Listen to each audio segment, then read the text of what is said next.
Hello class, today we are going to review present perfect tense. We are going to review present perfect tense because it was a common error in the writings about our lives and families. One example of a common mistake was, I live in Madrid since 2008. This is incorrect because present perfect tense needs to link the past and the present. Present perfect tense is also used to talk about a past time and has a very strong meaning about the present. Present perfect tense in this scenario would be made up of have, something that you have been doing, like living in Madrid, and a participle. So this sentence in present perfect tense would be, I have lived in Madrid since 2008. Another example of this is, I have studied English since 2008. In these sentences, we're talking about actions that have happened in the past and that have continued up to now. We're going to do an activity to practice present perfect tense. I made a handout for everyone to complete to practice present perfect tense. On this handout,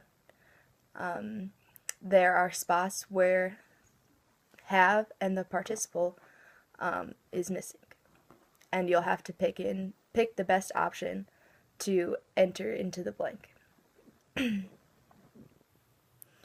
After we finish our activity, I want everyone to prepare their own sentence using have plus participle, or a sentence in the present perfect tense. In my lesson, I chose to do the deductive approach. I chose to do the deductive approach because when I'm going to be teaching English, I'm going to be in China. And in China, the grammar translation method is kind of prominent. So I thought that the deductive approach would make the activity more clear to the students, and it would be more compatible with their learning style. I also picked to do the deductive approach because we're correcting an error that was already made, so I figured that students might need further explanation of the grammar rule and not just more examples. They need to understand why the grammar was wrong and understand how they can fix it.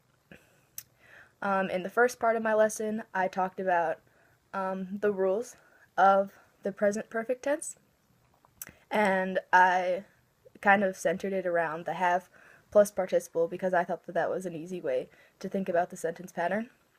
Then I had them fill in a worksheet, which I envisioned to have a sentence, I blank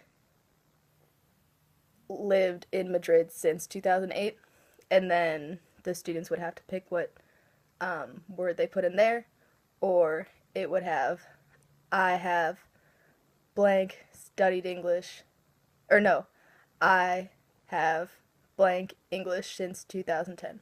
And then that would be another way for them to practice present perfect tense.